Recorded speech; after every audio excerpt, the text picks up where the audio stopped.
Doctor José Alfredo Santana Camilo, ortopeda traumatólogo cirujano de columna. En esta ocasión vamos a hablar sobre la mielopatía cervical espondilótica, una patología que si no se diagnostica a tiempo y se trata adecuadamente, representa un deterioro funcional importante para el individuo. Un tema un poco extendido, pero con grandes aportes en relación a esta patología. Continuemos.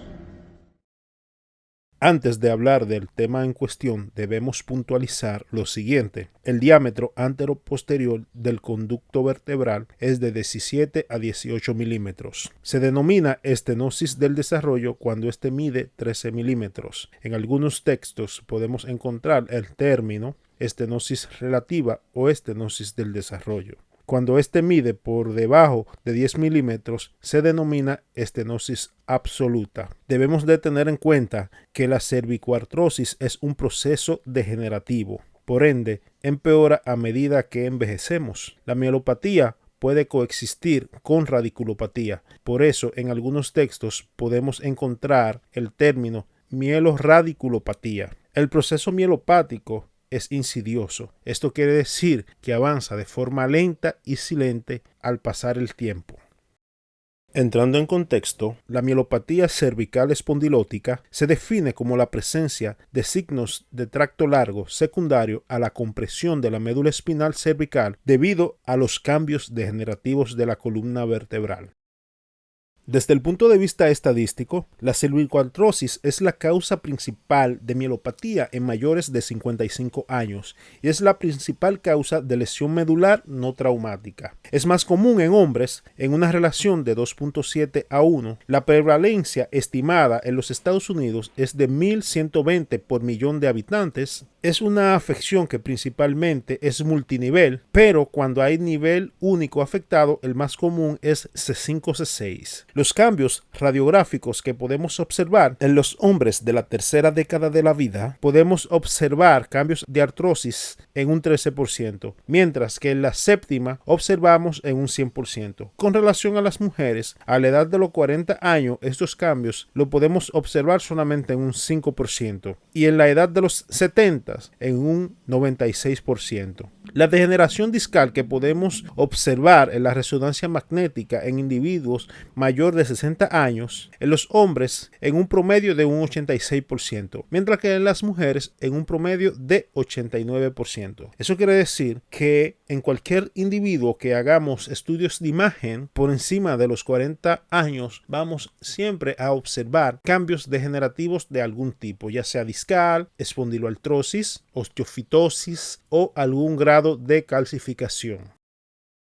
Como mencionamos anteriormente, esto es un fenómeno compresivo del proceso degenerativo de la columna vertebral que actúa sobre la médula espinal. Con respecto a su fisiopatología, tenemos que hay varios factores que intervienen. Hay factores mecánicos que tienen sobre todo una reacción biológica. Dentro de los factores mecánicos, este se puede subdividir en estáticos. Son aquellos que producen compresión solamente por estar ahí, como una osteofitosis, como una hernia discal, entre otras. Mientras que los factores dinámicos es esta inestabilidad que presenta la columna vertebral, que en ciertos movimientos se produce un desplazamiento como una listesis y comprime la médula espinal y a la vez causa el daño. Este conjunto de factores producen que pueda producir una malealineación vertebral o una deformidad, incluyendo hiperlordosis, escoliosis o cifosis, que puede contribuir al proceso de la patogénesis de la mielopatía porque causa compresión. Como podemos observar en este esquema, en el primer renglón tenemos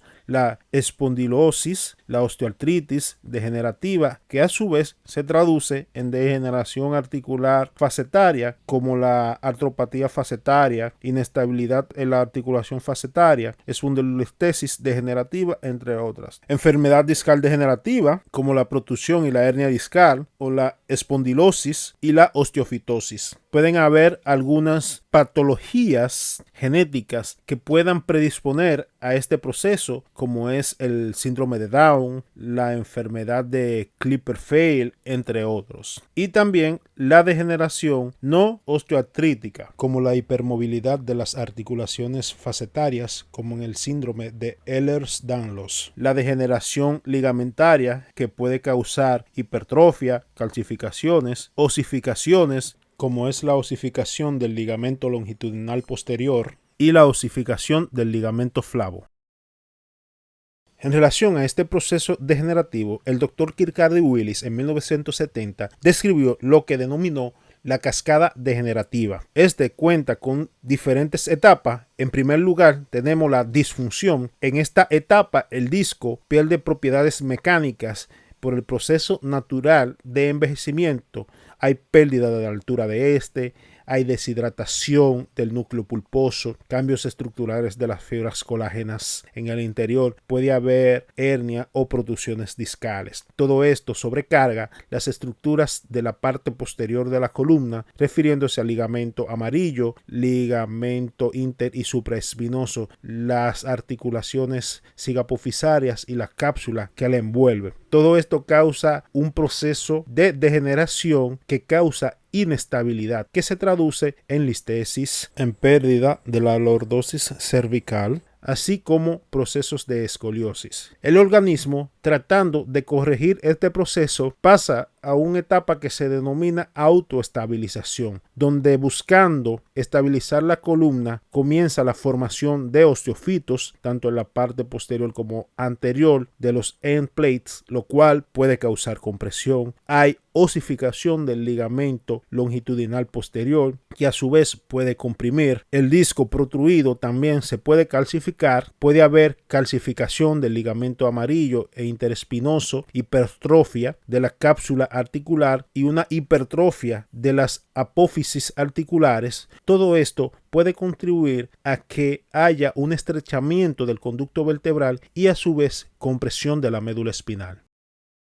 Con relación a los cambios degenerativos desde el punto de vista imagenológico, la clasificación de Firman clasifica estos cambios degenerativos tomando como referencia una resonancia magnética potenciada en T2. Esta clasificación fue hecha originalmente para evaluar la columna lumbar, pero es válida para referenciar los diferentes cambios que presenta el disco intervertebral en el proceso de envejecimiento. En un grado 1, como podemos observar, el disco está completamente hidratado. Sin ánimos de detallar en el video, podemos ver cómo va avanzando el proceso degenerativo hasta el estadio 5, donde el disco está completamente colapsado y prácticamente sin ninguna presencia de núcleo pulposo. Aquí al lado hacemos las referencias desde el punto de vista anatomopatológico, lo que pudiésemos observar en un individuo.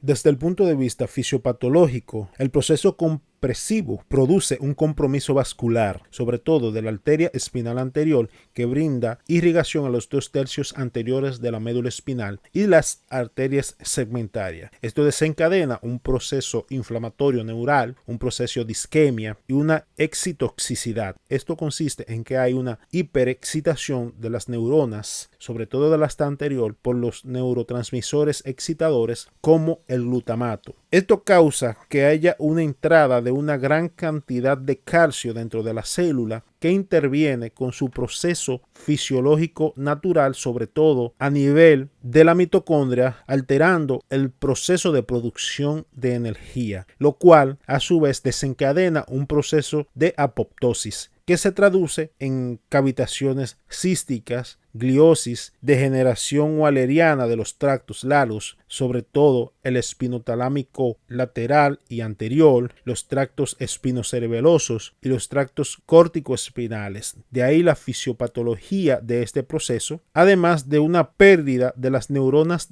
del asta anterior. Se ha tratado de establecer la relación genética de esta patología, ya que se ha descrito una mayor incidencia en familiares de primer grado, como es el caso de los gemelos, así como hay ciertas alteraciones genéticas como el síndrome de Down que tienen una mayor incidencia. La literatura ha referido genes como el COL9A2 y el COL9A3 que codifican la formación de las proteínas del colágeno, así como los ACAN que tienen que ver con los agregados y el MMP3 que tiene que ver con la formación de las metaloproteinasas que influye en la degeneración de los componentes del tejido conectivo, entre otros. Sin embargo, se necesita más investigación para comprender mejor el papel de estos genes en la enfermedad. Establecer la historia natural de la enfermedad ha sido un poco difícil porque el proceso varía por múltiples factores involucrados. Además de que el estudiar la evolución natural de esta enfermedad implica dejar evolucionar a los pacientes en el proceso mielopático degenerativo, algo que tal vez éticamente no está bien visto, además de que la mayoría de los pacientes tienen una indicación quirúrgica que no ha permitido ver perfectamente cómo evoluciona este proceso. Debemos de tener en cuenta que la mielopatía cervical espondilótica se desarrolla en una pequeña proporción de las personas que tienen espondilosis. El proceso es insidioso, sobre todo en estadios iniciales. Esto quiere decir que evoluciona lento y con síntomas tal vez muy poco perceptibles. Además de que este proceso cursa con periodos de estabilización. Esto quiere decir que no sigue evolucionando a través del tiempo. Pero hay que tener en cuenta que este paciente tiene un deterioro progresivo hasta en un 95% de los casos, según algunas literaturas. Los signos y síntomas de esta patología es muy variable. Como mencionamos anteriormente, es un proceso que normalmente es multinivel, además de que puede estar relacionado con una afectación radicular. Sin embargo, en este podemos observar un patrón mixto asimétrico de neurona motora inferior y superior. ¿Qué quiere decir esto? Por debajo del nivel de la lesión podemos observar signos y síntomas como hiperreflexia clonus y espasticidad. Esto se debe por la afectación de los tractos largos. Sin embargo, las estructuras relacionadas con el nivel de la lesión se observan signos de neurona motora inferior, como es atrofia muscular, hiporreflexia o arreflexia, debilidad muscular. Esto se debe a la afectación de la asta anterior por el proceso, además de la afectación radicular. Sin embargo, los signos y síntomas se subdividen en tempranos y tardíos. Dentro de los tempranos podemos observar diadococinesia, que es alteración de la coordinación de los movimientos, principalmente por la afectación de los tractos espinocerebeloso y también por la afectación de los tractos Gol y Buldash. Hay trastornos de la marcha, déficit motor fino que se evidencia principalmente al abotonar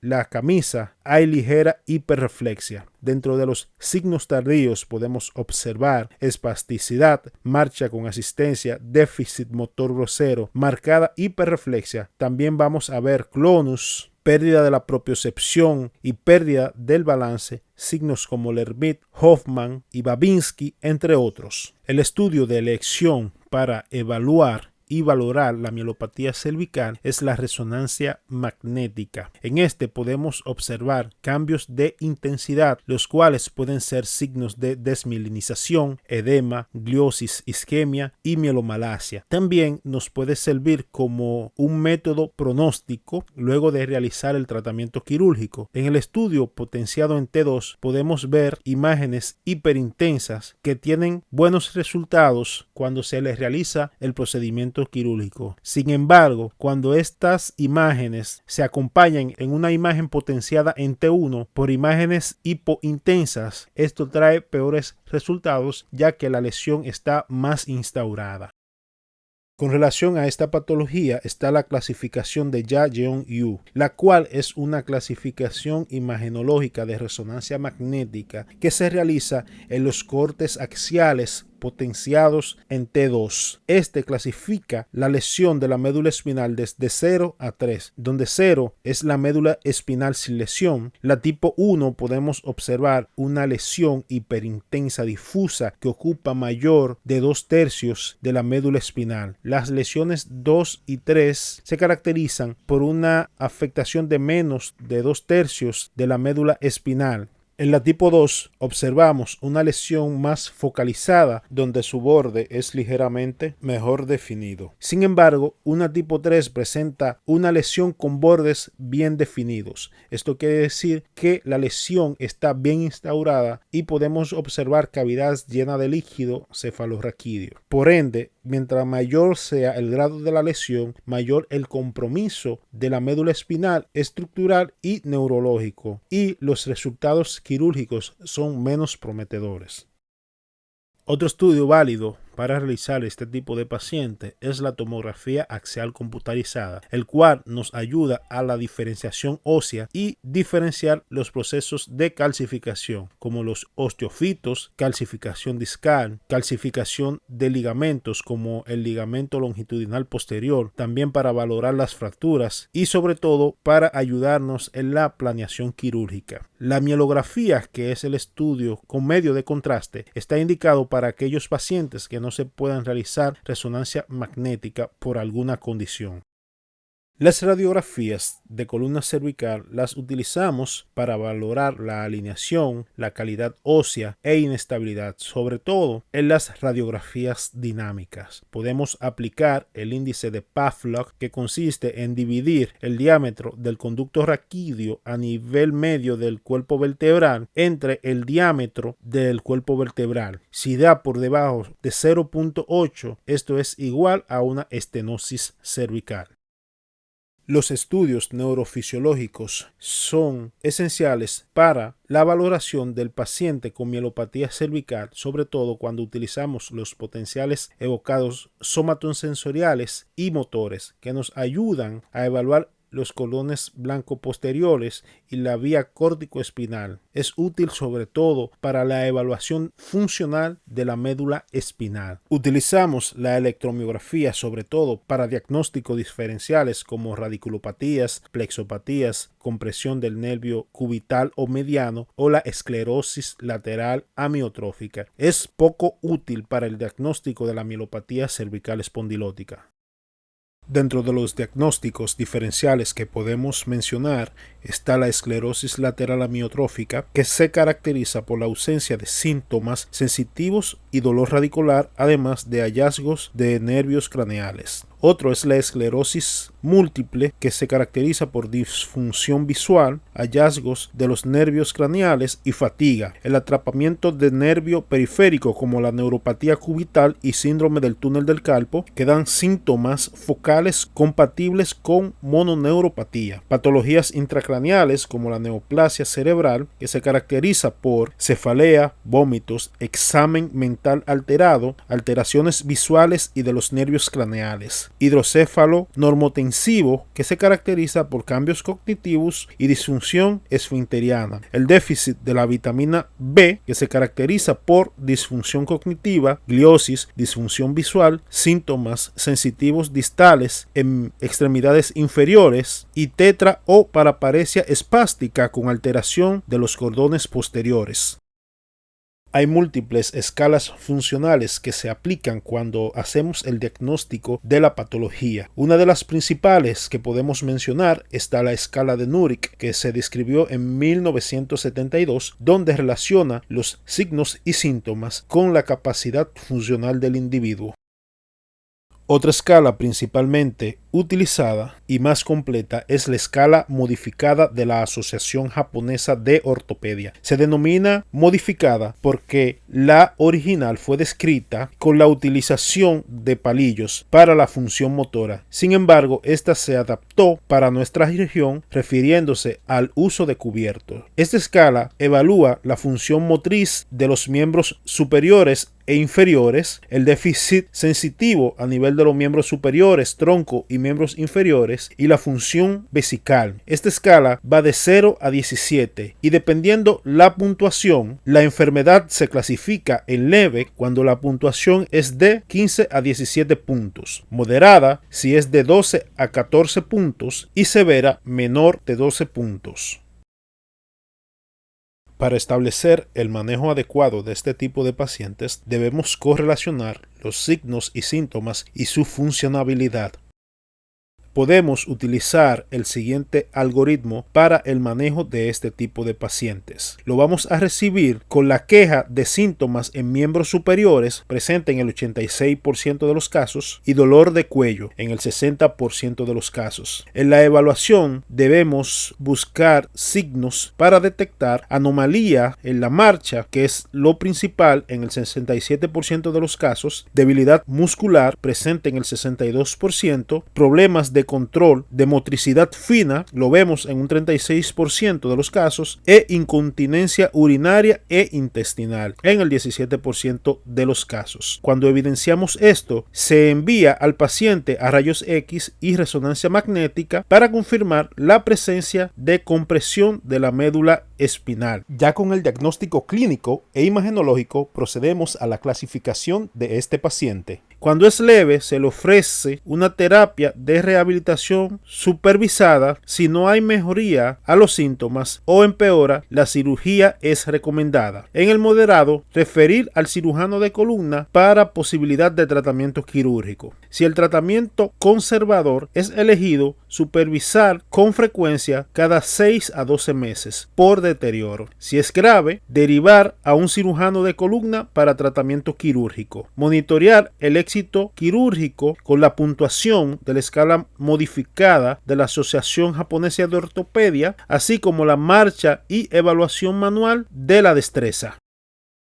En esta diapositiva se muestra la guía de práctica clínica de la AO Spine, donde agrupa o relaciona el tratamiento recomendado con la severidad y con la calidad de la evidencia del estudio. Sin duda, la severa y la moderada se le ofrece tratamiento quirúrgico. En la leve es que puede haber cierta discrepancia dependiendo la experiencia, pero ellos describen que el manejo inicial puede ser quirúrgico o conservador, con seguimiento estricto. Si hay deterioro o no hay mejoría, entonces se ofrece cirugía. En caso de que haya compresión medular sin signos de mielopatía, no se recomienda realizar cirugía profiláctica y educar al paciente y un seguimiento clínico estricto. La evidencia de esto es débil y es basado en la opinión de expertos clínicos. Por ende, el tratamiento puede variar dependiendo la influencia que se tenga. En pacientes no mielopáticos con compresión de cordón medular y evidencia clínica de radiculopatía y electrofisiología concordante, se puede ofrecer un tratamiento conservador o quirúrgico. En caso de desarrollar mielopatía, el paciente debe ser tratado según las recomendaciones anteriores. Este tipo de manejo no tiene una calidad de evidencia muy buena. Para ser más específicos con el manejo de este tipo de pacientes, el manejo conservador está recomendado para los pacientes entre 15 y 17 puntos, refiriéndonos a un estadio leve. Se pueden utilizar fármacos como analgésicos o antineuríticos. Debemos recomendar restricción de la actividad que implique riesgo, uso de collar cervical, fisioterapia. La manipulación y la tracción cervical pudiesen estar contraindicados, pero la tracción cervical, sobre todo con el cuello en flexión, pudiese ser beneficiosa. Sin embargo, si se realiza en extensión, este disminuye el diámetro del conducto vertebral, lo cual pudiese empeorar el cuadro del paciente. En la literatura se menciona que se estaban realizando estudios con el medicamento Riluzole en el perioperatorio de este tipo de pacientes. Este es un medicamento que se utiliza para el manejo de la esclerosis lateral amiotrófica, el cual es un modulador del glutamato. El estudio no presentó mejoría funcional a las 6 semanas del perioperatorio. Cuando se decide el manejo conservador, se debe de tomar en cuenta la incidencia de progresión. Según los estudios, entre el 23 y el 54% de los pacientes tratados de forma conservadora se sometieron posteriormente a un tratamiento quirúrgico y entre el 20 y el 62% de los pacientes sin tratamiento se deterioran a los 3 a 6 años del seguimiento. El problema es que la progresión de este tipo de paciente es muy variada. Como vemos en este esquema, el 75% de los pacientes lo presenta de forma escalonada, el 20% de forma lenta y continua y de forma rápida solamente un 5% de los casos. La cirugía para este tipo de pacientes está indicado en los estadios de moderado y severo. La cirugía da mejores resultados clínicos, estado funcional y calidad de vida, evaluados por las escalas japonesa, la de Nuremberg y el índice de discapacidad cervical. La tasa de complicaciones aproximada es de 3.13%. El objetivo de la cirugía es descomprimir la médula espinal, estabilizar, prevenir daño neurológico, preservar y mejorar la vascularidad y restaurar la alineación sagital. Otros criterios quirúrgicos que podemos mencionar son los de Lowe y colaboradores, que establece signos y síntomas progresivos, duración más de 6 meses con manejo conservador, área transversal de la médula menor de 40 milímetros o el índice de compresión medular menor a 0.4. Este índice se calcula tomando una imagen axial de resonancia magnética a nivel de mayor compresión de la médula espinal y se divide el diámetro anteroposterior con el diámetro transversal. No vamos a detallar cada uno de los procedimientos existentes para esta patología, pero sí vamos a mencionar ciertas consideraciones quirúrgicas relacionadas con estas. Todos los métodos tienen resultados funcionales buenos, siempre y cuando haya una descompresión adecuada. Sobre la estrategia quirúrgica, esto depende de la causa de la compresión, el lado de la compresión, la cantidad de niveles afectados, la alineación sagital, la edad del paciente, las comorbilidades que esté presente y por último, pero no menos importante, la preferencia del cirujano.